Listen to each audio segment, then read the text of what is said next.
or comments during the webinar, please ask them in the Q&A box, and we will have a question and answer session at the end. All questions will be answered at the end of the session. Tonight's webinar will cover a lot of topics pertaining to the Broadway Business Corridor. The City of Revere applied for a grant with the Department of Housing and Community Development, along with the Metropolitan Area Planning Council, and was successful in obtaining this grant. The purpose of this grant is to help all businesses in this district with technical assistance in some capacity for long-term sustainability, and this will be explained further in the presentation. MAPC representatives will take you through the program, along with having community polling in different areas, and then there will be a question and answer at the end, as I stated earlier. So at this time, I'd like to introduce you to the entire team. First, from the City of Revere, my name is John Fester. I am the business liaison for the city. Next to me is Julie DeMauro, Transportation Coordinator, and Tech Lang, Director of Planning and Community Development. From the Metropolitan Area Planning Council, we have Betsy Cohen-Neptune, Chief of Economic Development, Sakanya Sharma, Regional Land Use Planner, and Will Dorfman, Economic Development Planner. We are also working with an advisory group of community leaders.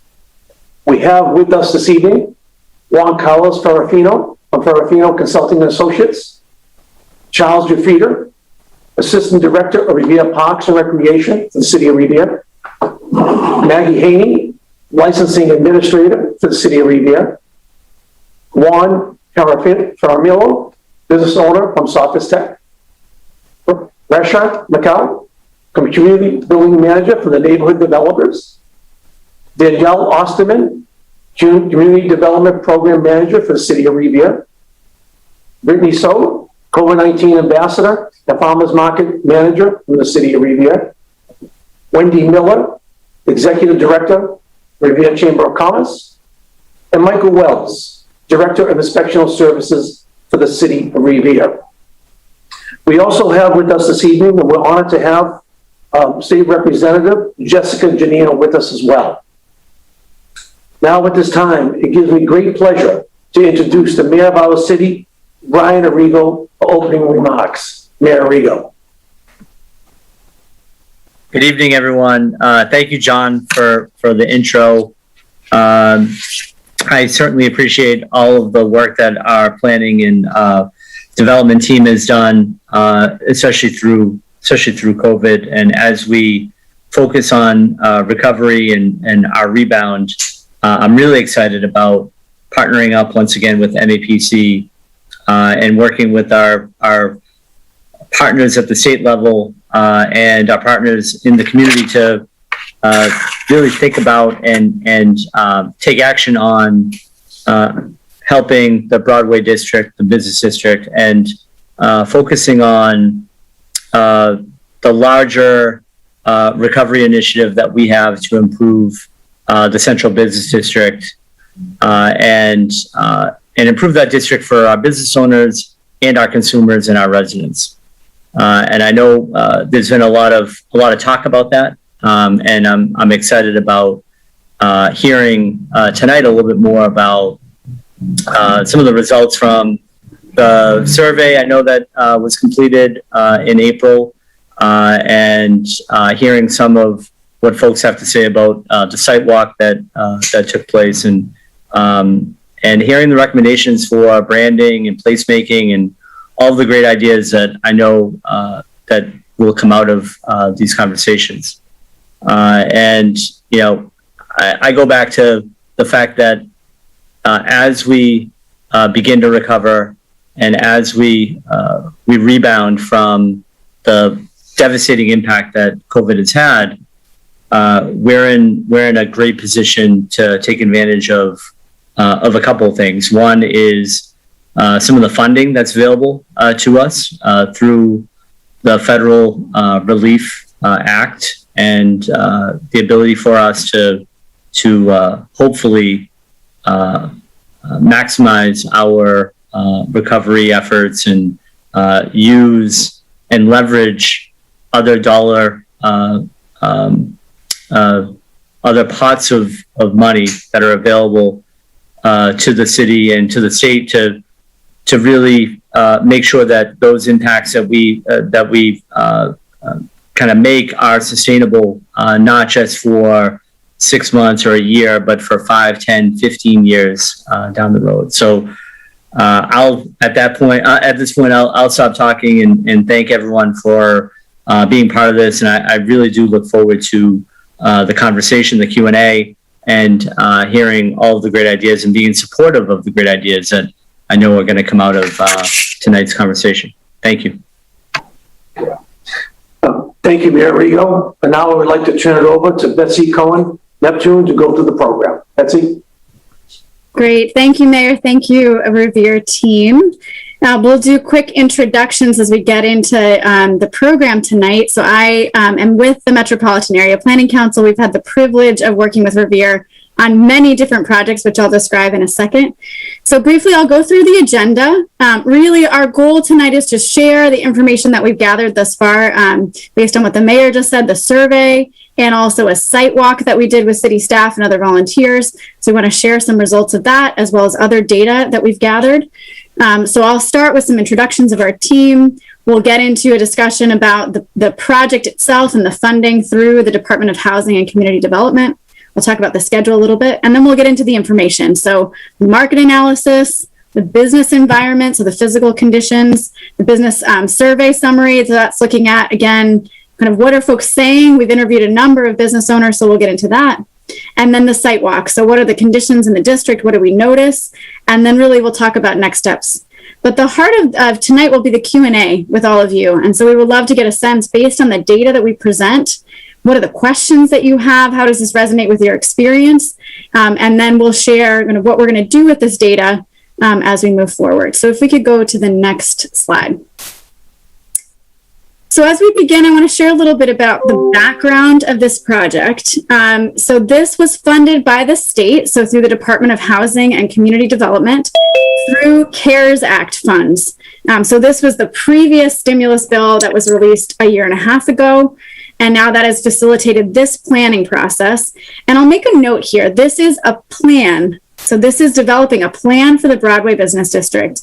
And our goal, as the mayor said, is there's a significant injection of capital that's coming to the state and municipalities through the stimulus funding. And so our hope is that at the end of this planning process, we'll have a very clear sense of some concrete investments that can be made along Broadway to support the businesses and to make it a better place to work and shop and recreate for all of you residents in Revere. And so this will lead to a final plan that we'll then use for funding. So again, this is a 5-month, if you go back just a second, 5-month planning process focused on the Broadway Business District. And just a note on that, there's many business districts in Revere. But again, this is thinking about kind of how do we target our investments along a corridor that's been significant to the city in many ways and where businesses are active and can be supported through a more comprehensive plan. We are the consultant for the project, MAPC.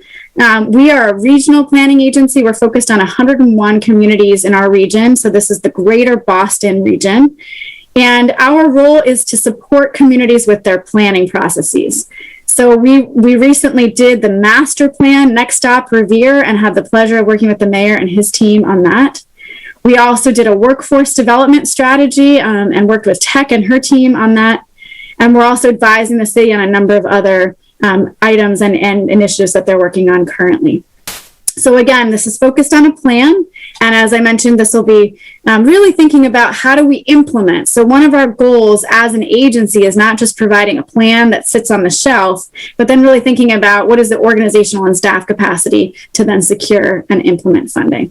All right, if you could go to the next slide. So this is a 5-month process. We kicked off at the end of March with a survey that was then completed at the end of April. So we'll share about that in a second.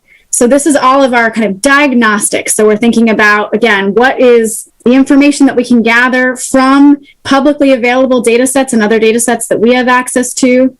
What information can we gather from business owners? What information can we gather from our eyes and ears as we go out onto the street? So that was all this first diagnostic phase. The second phase then is where we dig into the recommendations. And so this is all of our conversation with people like you, with the advisory group, with the staff and leadership at the city, with experts around the country who have implemented similar programs to say, based on the needs that we found, how can we respond through concrete recommendations? All of this will be tested with community feedback. So we want to make sure that we're being responsive to the needs of the business owners and the customers and visitors to the Broadway district. Finally, in July, August, we'll develop a plan.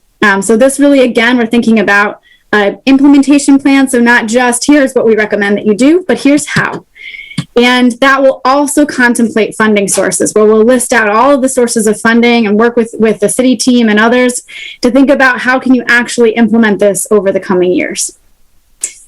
So with that, I'm now going to turn it to my colleagues. I'm joined by Will Dorfman, who's an economic development planner too, and Sukanya Sharma, who is also a regional land use planner too. So I'll turn it over to Will, who will lead us in a poll. Will and Sukanya will tag team on a quick poll, and then we'll get into more data. Thank you, Betsy.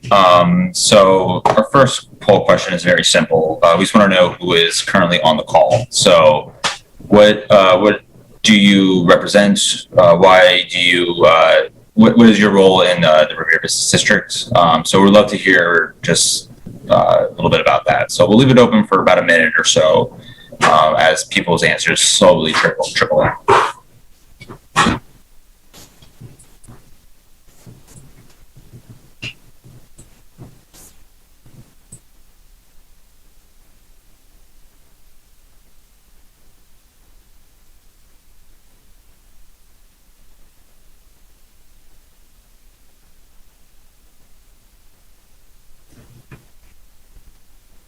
Got a good mix of responses so far. We'll give it another 10 seconds to let people respond.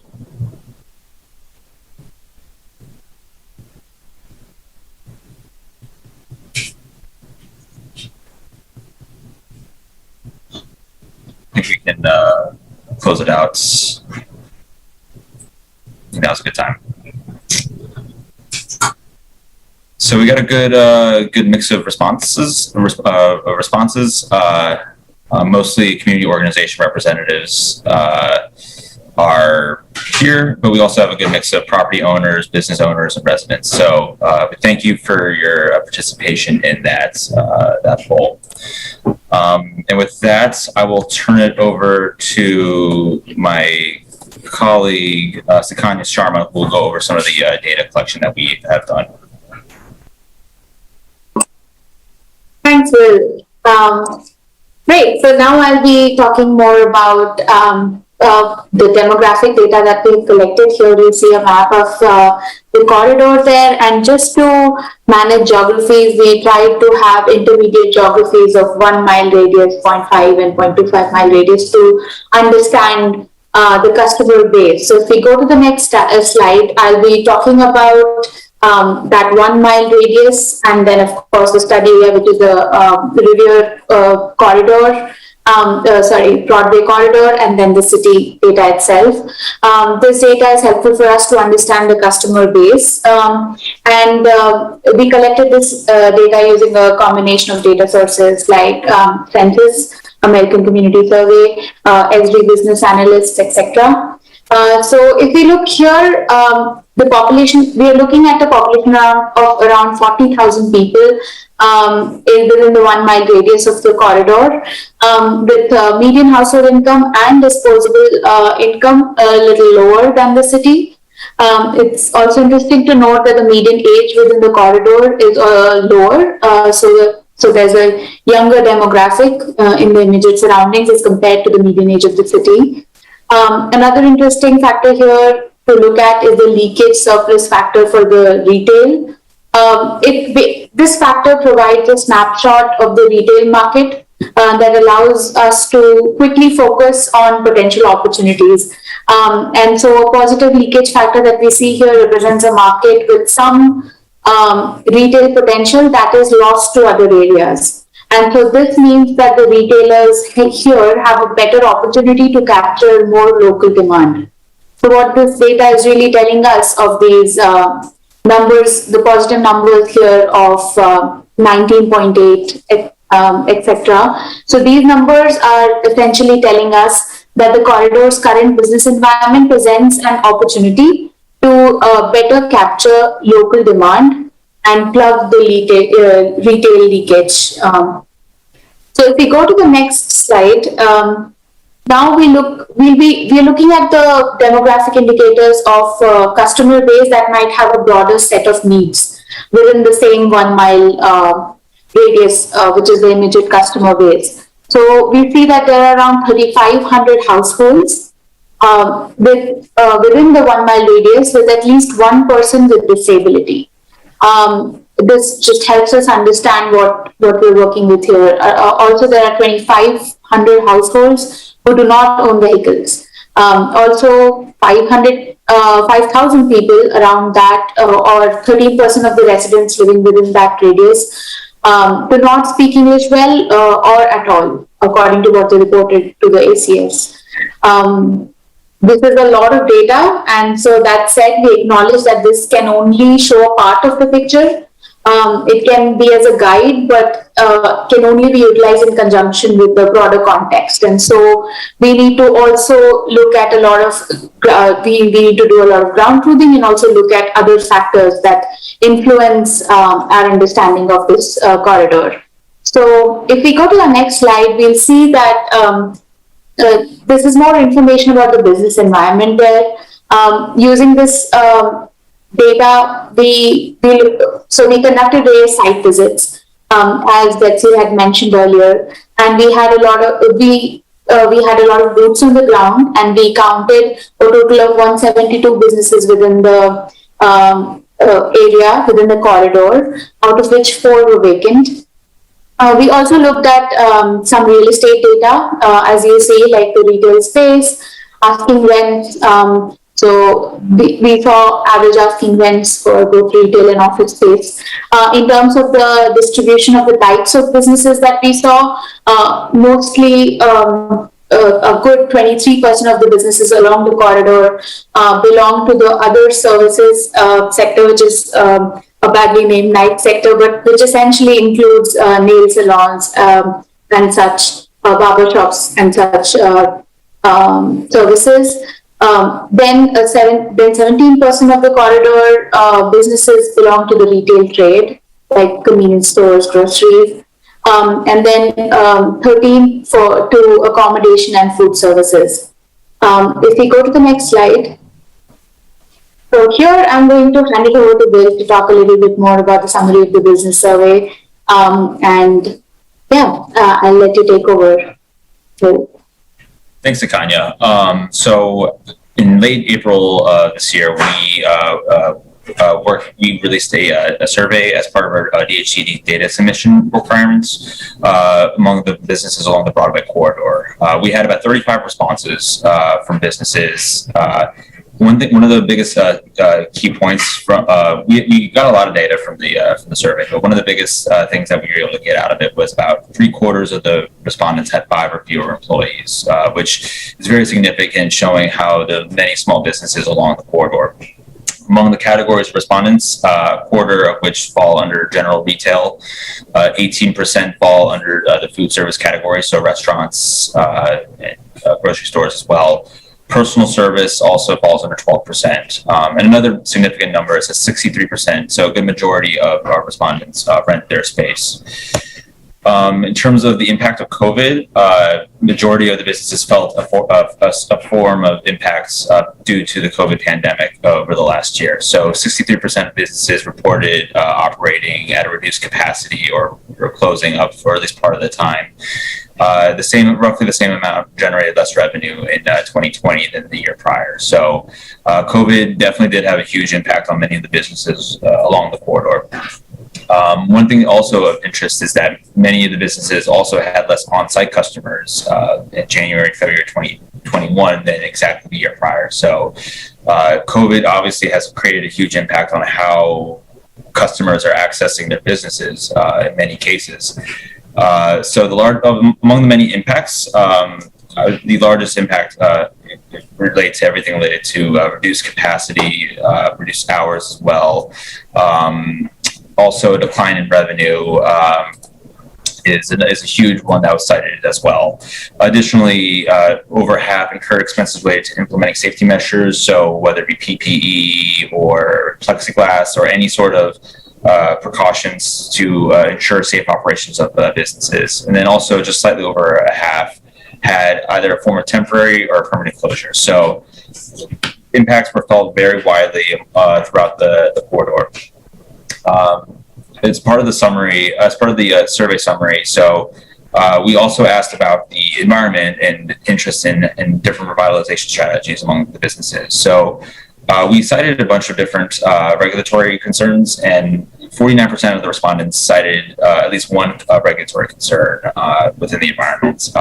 Unsurprisingly, the majority of those who responded cited parking as a major issue. Another 17% also cited licensing and permitting as well.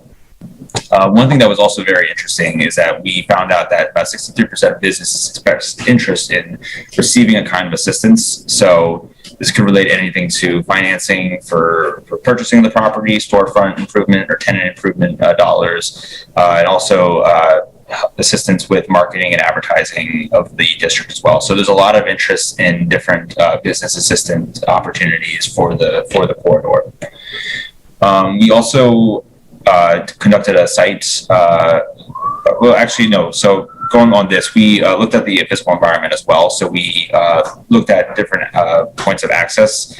One thing that was very interesting was when we were looking at average daily traffic, we saw actually an uptick in traffic from 2018 to 2021 along Revere Street and Broadway Street. So despite many of the businesses along the corridor either temporarily closing, reducing hours, or being impacted by COVID, there's definitely been a consistent amount of traffic, relatively speaking, before COVID and during the COVID pandemic.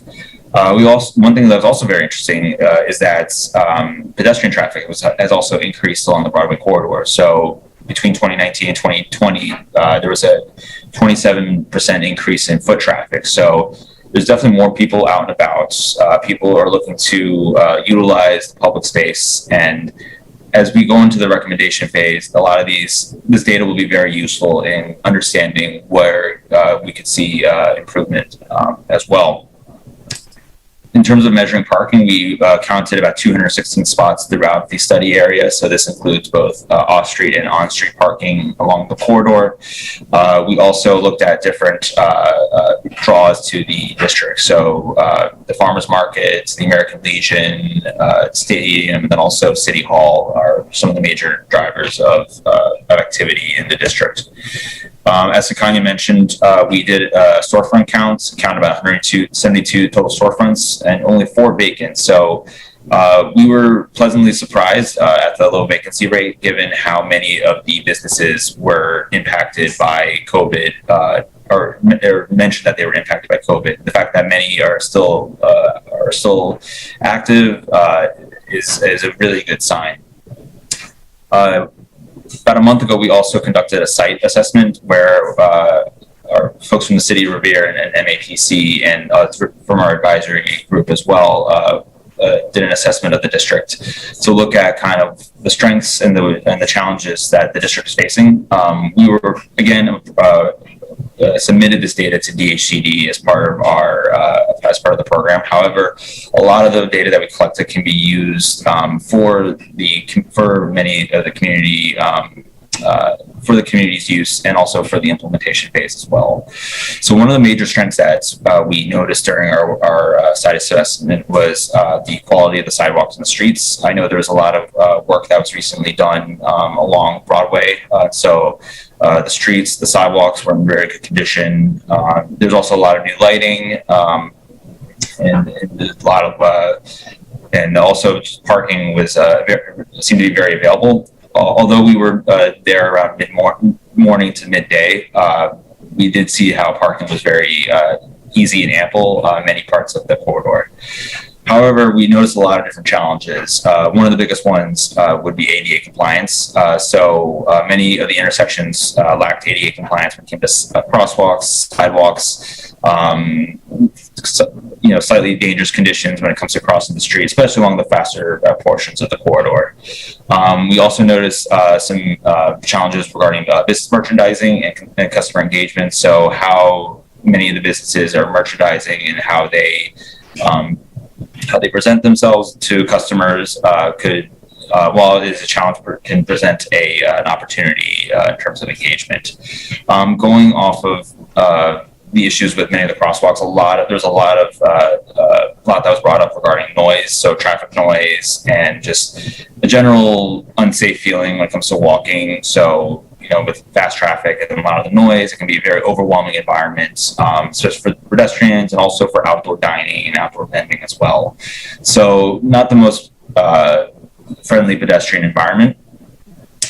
Going off of that, there are also many dead zones. So in areas where there's lacking retail or any sort of ground floor activity and lighting, it could create a safety hazard, especially in the evening when there's no activity going on. Another thing that we could also think that could be improved upon would be the wayfinding. So just general signage pointing major attractions and major landmarks was very lacking. And then this all just ties in just to the district identity, the character of the district, knowing, having the feeling of going up Broadway and understanding, we're along the heart of Revere. And so having that clear identity is something that could easily be addressed in the implementation phase. Focusing more so on the private realm. So as I mentioned, outdoor dining and split, my apologies. So outdoor dining is something that could be expanded upon. I know there's been a lot of work in the state legislature regarding extending outdoor dining privileges in the Commonwealth of Massachusetts, so that there could be a great opportunity to expand, especially for many of the restaurants, to expand their outdoor dining opportunities.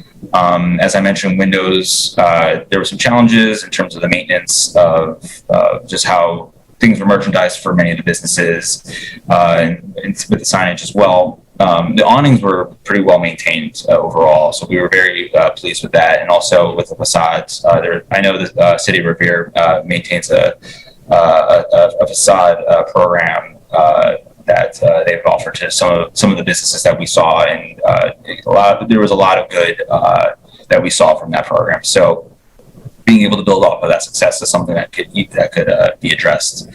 And then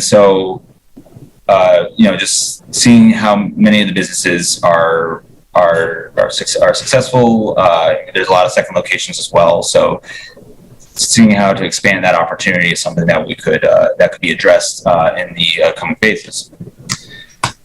And so with that, I will turn it back over to Betsy, who will go over the next steps in the process. So Betsy, take it away.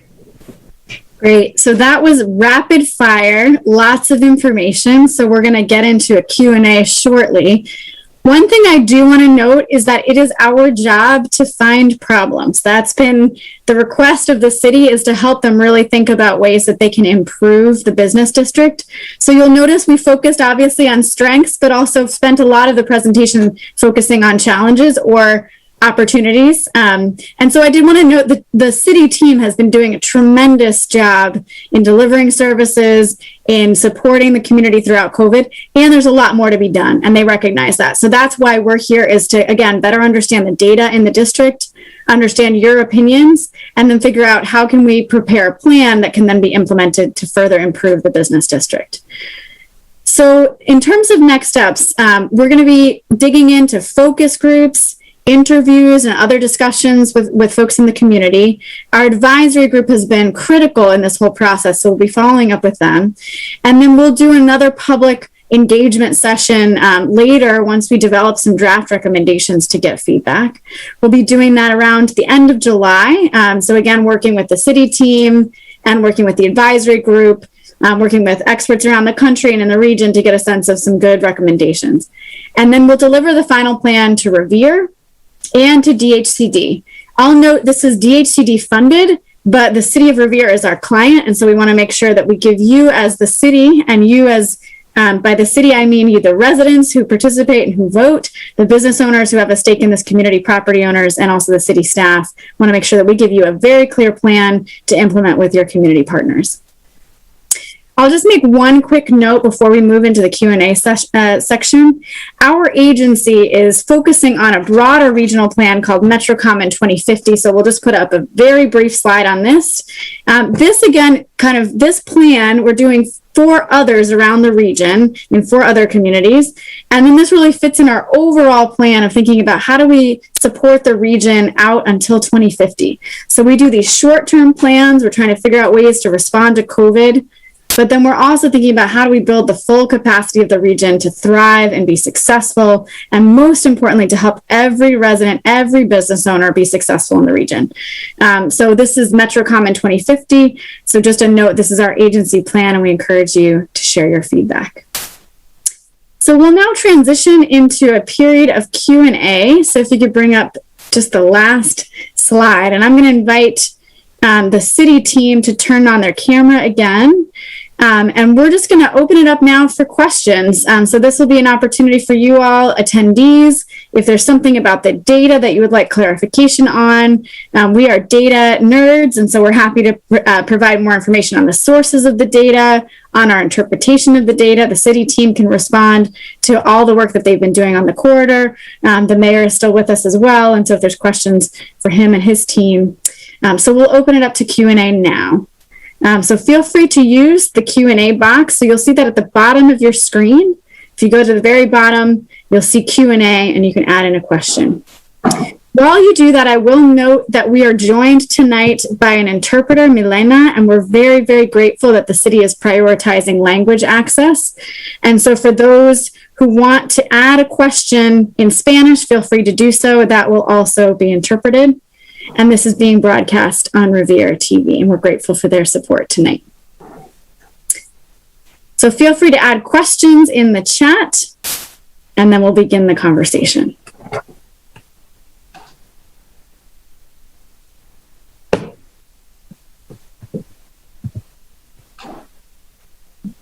And it looks like some of our participants are on our advisor group, and they saw the preview of this presentation, so we might have answered their questions. But if there's other folks who are attending tonight who have questions, feel free to add them in the chat box.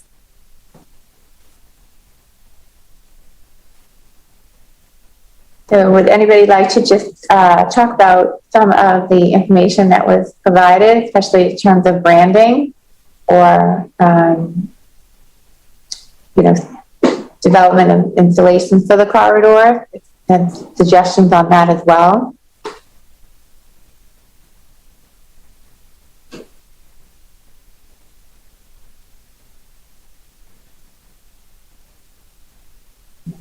We'll also be accepting comments and suggestions about this presentation and Broadway as a whole for the next 2 weeks. And anybody can submit those comments to smallbusiness@revere.org.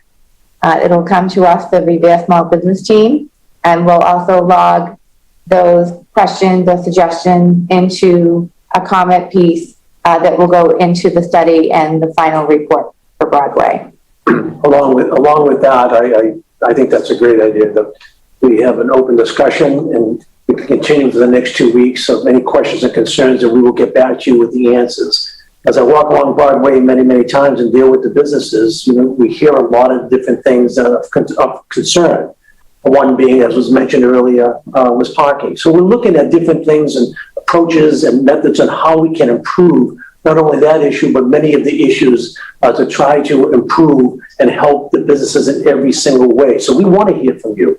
We feel like we have a good plan and what we're planning on doing, but we want to make sure that we're doing it in a fashion that represents your interests. All businesses are different. As you progress, we always try to look on a longer plan basis, maybe a 3-year, as times change, products change. So what can we do as a city to be able to make you more successful in the future? So we do want to hear from you, and we want to try to help in any way we can.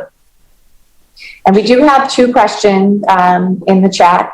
So the first question is in regard to an allocated budget set aside for improvements on Broadway. As many of you know, there are several funds that are provided to us by grants that are allowing us to do the storefront signage program. Also, improvements to the infrastructure. But in terms of additional funding, I don't think the city has yet to determine the exact number or apply for funding to make additional improvements on Broadway. I don't know, John and Chuck, if you want to answer that, or Betsy. Is this regarding the second question on the number of businesses, or sorry? No, it says the budget allocated for improvements on Broadway. Out of the study, this is just technical assistance and telling us what we will need to do. Thank you. Yep. Make Broadway better. Yeah, so great question. So, we're really thinking about, again, what are the things within the city's control?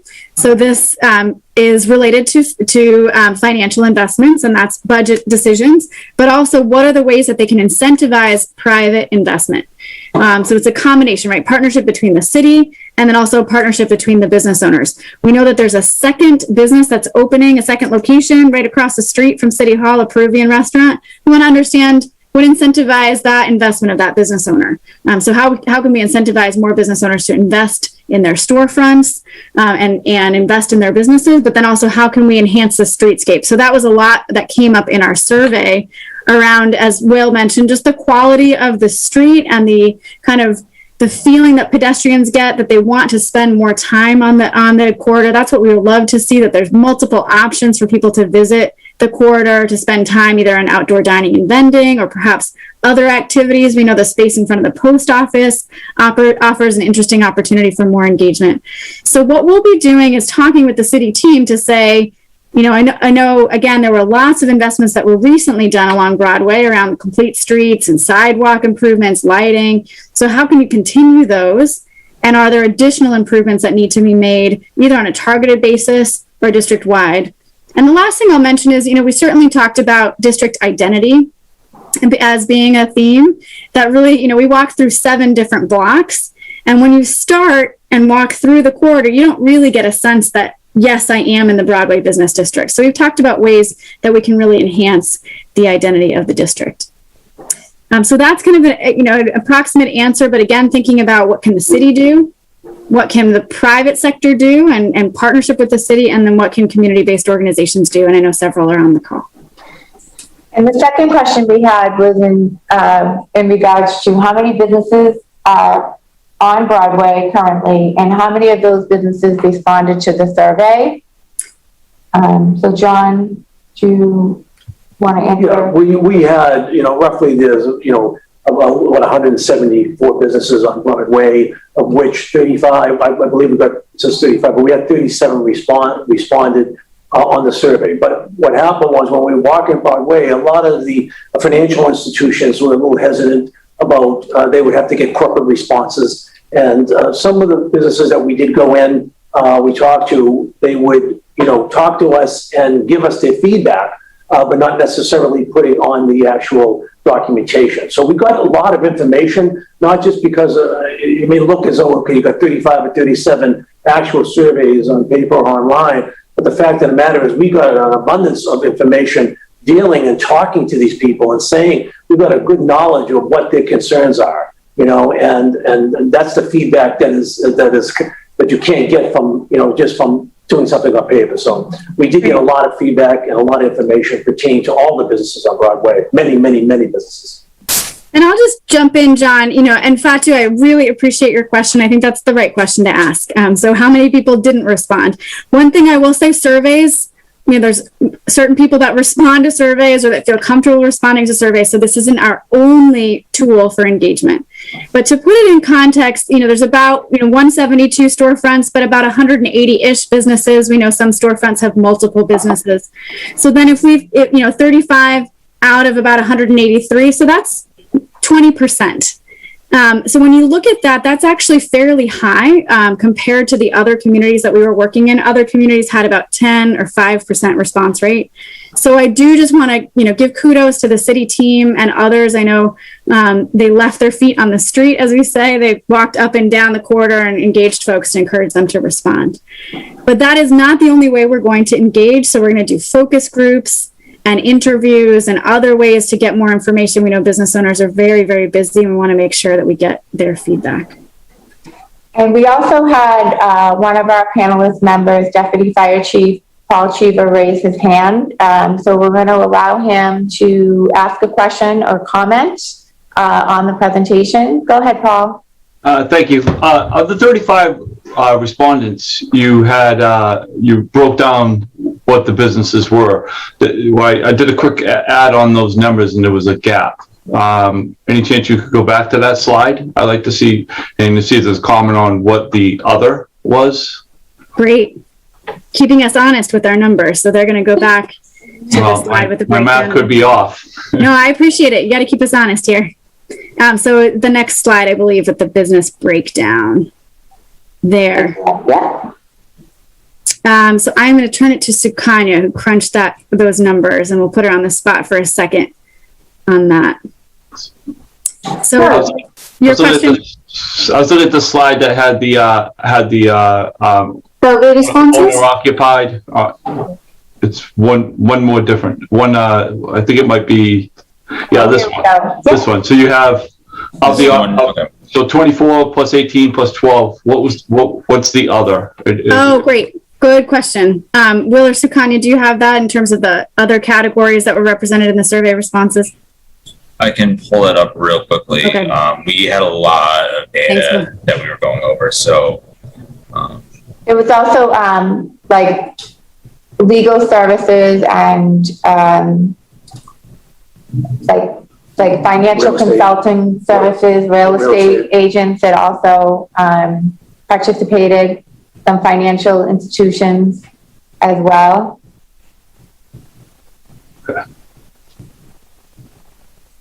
Thank you. Great. That sounds like it. So you in terms of you had a lot of banks, insurance agencies, travel agencies, those type of services. Correct. So those are different than personal services. So personal services will be hair, nail. Yes. Yeah, great. And this is the unfortunate categorization of businesses. So we use the NAICS codes, which is an industry standard, and some of those don't make sense in terms of the categories. So when we present a final report, what we really want to do is how do we break it down in a way that makes sense and also helps us to understand what the specific services are that those businesses need. So we'll do more refinement on that.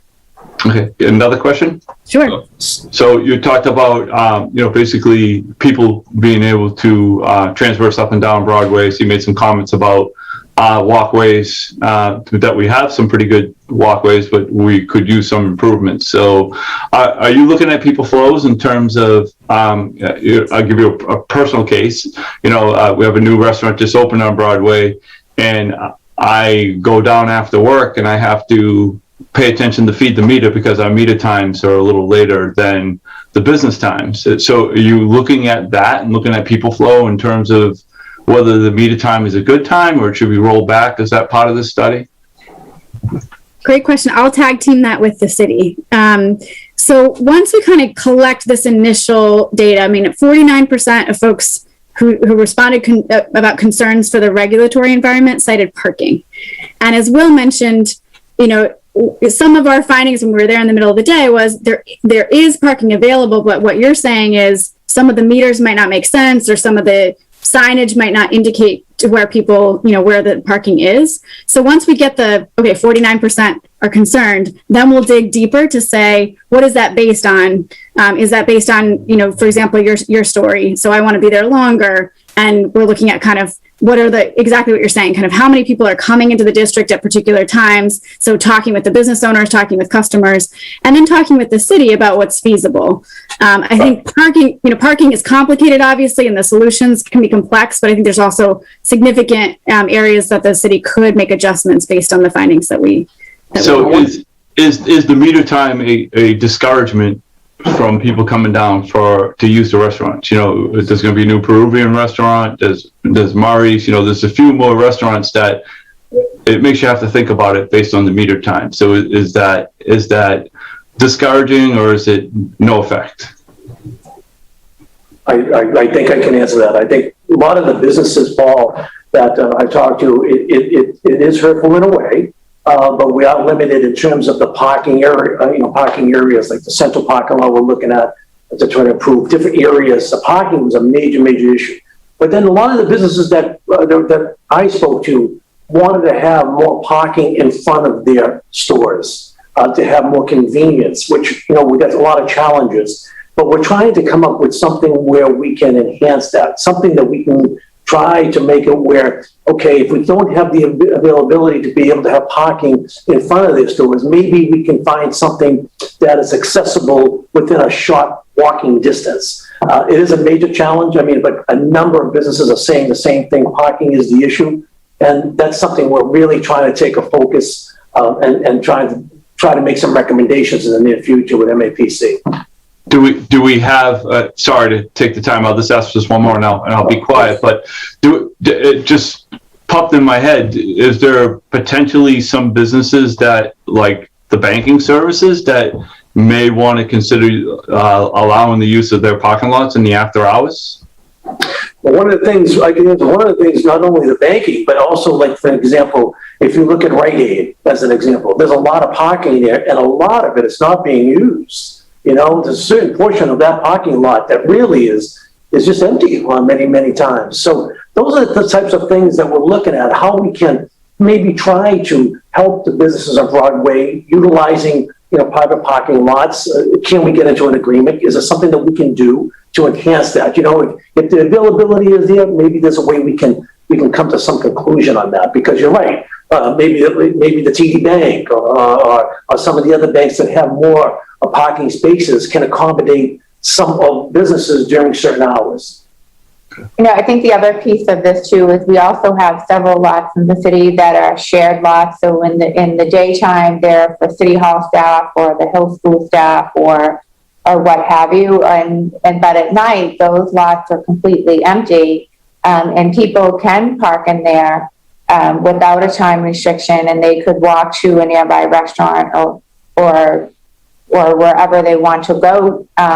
But I don't think that we do a good enough job as to publicizing those shared lots and the restriction and the openness of them when they're available and what have you. So I think that's something that we need to do a little better job on. For example, we do have a lot of, right in the, like we call the center, the real hard central district of the Broadway business area is from Central Ave up to Pleasant Street. So we've got a lot of responses from customers who are business owners who said there's not enough parking. But we also have 2 open lots here at night that they can park without a meter. So that gives us some thought to think about, are we doing enough to publicize these lots as alternative lots for business owners, for them to direct their customers to park there if they don't want to pay the meter. Okay, thank you. Thank you for the latitude. Thank you, Paul. Any other questions or comments? All right, I'll look to the city team if there's anything else. This is Tech. Hi, everyone. I'm wondering if there are no immediate reactions to this, that's completely fine.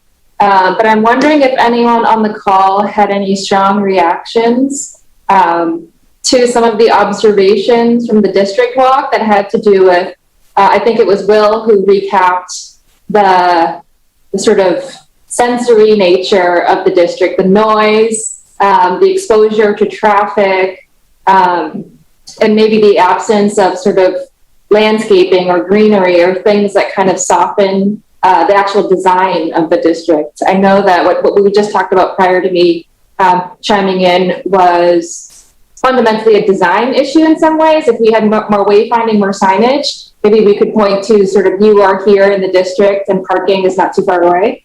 But it speaks to sort of other visual cues that encourage folks to feel more comfortable walking around. And I'm wondering if really anyone on this call has thoughts about the sort of other aesthetics in the public realm, not necessarily of the businesses themselves, the storefronts themselves.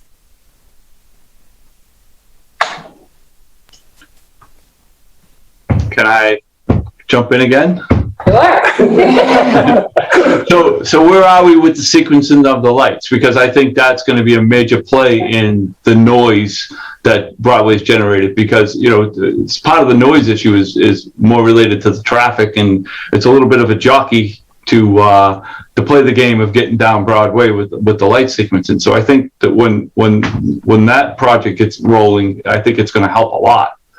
So the equipment is actually in the contractor's warehouse, and they are assembling all of it.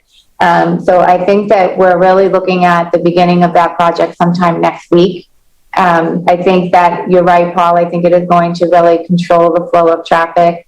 There'll be, you know, better queuing and holding patterns for traffic, so people will not be, you know, revving up and down Broadway to beat the light as we all experience. I think one of the things for me, what I have noticed is that one of the items about Broadway, it is a you know, a commerce road, and it's used by a lot of, you know, heavier trucking companies for trash and for, you know, just delivery vehicles and what have you. And that adds a sense of noise to the corridor. You know, when I walk down to get my coffee, sometimes it's extremely loud and sometimes it's very quiet. So I think it all just happens of the number of trucks coming by, but I think the signalization will definitely help with quelling some of that traffic along the corridor as well. So we hope to start that project in June.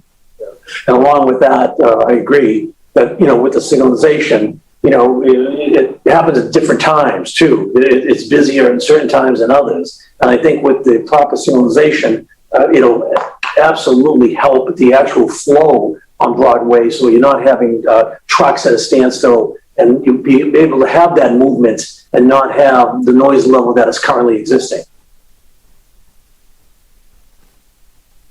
And then I got to jump in one more, and I'll be quiet again. Okay. Go ahead. I just hope we're looking at my Central and Broadway, my pet peeve in life. Oh, I think I already know what it is, Paul. Yeah. Right? Thank you.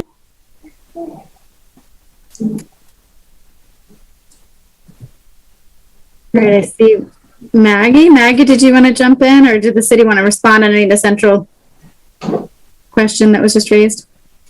Oh, no, I just had I was thinking of Tech's question about, you know, sort of greenery and that kind of thing. And I think that would help with both the noise and making it a more pleasant place for businesses to have outdoor seating and things like that. But I don't think that's actually a brilliant insight. So it is a brilliant insight. I think, you know, I'll just say that's one of the things. You know, I think there's been some interesting things that we've learned through COVID. That's an understatement of the century. That's not a brilliant insight either. But, you know, one of the things that communities realized is that outdoor dining and vending is good for business, period. Certainly last year it was a benefit to businesses because of the restrictions indoors. And so I think there's a lot of thinking now about how do we creatively use the streetscape, but exactly what you're saying, Maggie, it has to be conducive to that. So we've seen all kinds of business districts that have managed to put up, you know, structures to make people feel safer, make it feel more welcoming. And so I think there's a lot that we could explore doing. And frankly, the summer months are a good time to test that out. And as Will mentioned, the governor today filed legislation that would allow communities to now have flexibility to permit outdoor dining and vending through, I believe, the end of November. So at least giving some runway to communities to have more discretion over that. So Maggie, I think it's a great point and something that we'll be talking about. You know, what are the options for permanent improvements or for temporary streetscape improvements that would facilitate that? And there's one more question from Ron. Would it be possible to engage the community and all stakeholders on a charrette exercise? That's a great idea. Yes, I would say yes. I mean, Juan, it's great to have you on our advisory group, and that's one of the questions that we'll have for you all as advisory group members. What are the best ways to now, as we move into this recommendation phase, we're starting to digest the data, and frankly, I think all of you are moving into the recommendation stage as we should be. So how do we get feedback on what we want to see? We've done some really creative charrette exercises, even virtually, but I think now with some of the lifting of the restrictions, we could do that on site. So that's something we can talk about. What are, again, how do we get as many perspectives as possible? How do we get feedback from the decision makers and from those who are experiencing the impacts on the data on the daily basis? So we'd love your feedback on that. I'll turn it to the city team if you want to add anything to that. I may chime in there and say that this is something that we very much want to think about how we do in increments. There is a deliberate effort to make sure we involved Parks and Recreation in this conversation because they are so engaged and imaginative in sort of thinking about how we use space for community events and for all types of residents and users. So we always want to make sure that as we're thinking about temporary or more permanent improvements, that we're also tying it to the possibility of actual funding for implementation. So as we navigate this process with MAPC, and as we think about, as the mayor said, what uses of funding are allowed through some of the American Rescue Plan funds, we will be lining up some strategies that connect to not just soliciting input, but making sure that it ties to some actual implementation. So we'll be working hand in hand with MAPC to craft those and to involve the advisory committee and in turn, community members and business owners as much as possible through that process. But we very much want to do it. We just want to make sure we do it right.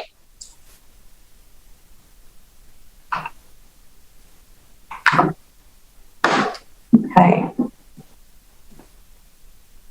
Great. Any other thoughts, feedback, pushback, pet peeves, compliments for the city team? To get us all on the All right, I'll turn it back over to the city team so we can close out. So in closing, if after you watch this presentation or if there's additional questions or suggestions that you thought about after we close the meeting, you can always email us at smallbusiness@revere.org. Those comments and suggestions and questions will go into, will be reviewed by us and also the team at MAPC. And that will also go into helping us form the recommendation for the end of July. Along with that, I agree. If there's any thoughts or questions that come about in a week or two, please don't hesitate to email us or call us. I'll be walking Broadway again many, many times, so I'll be more than happy to meet with you and discuss anything that's of concern of yours because we're here to help you. We want to improve the district. We're going to try to do everything within our power to do so. Great. Thank you all. Thank you to the city team. Thank you to our team and those who attended. Thanks, everyone. Thank you. Thank you, everybody. Have a great night. Thanks, everyone. Bye. Bye-bye. Bye.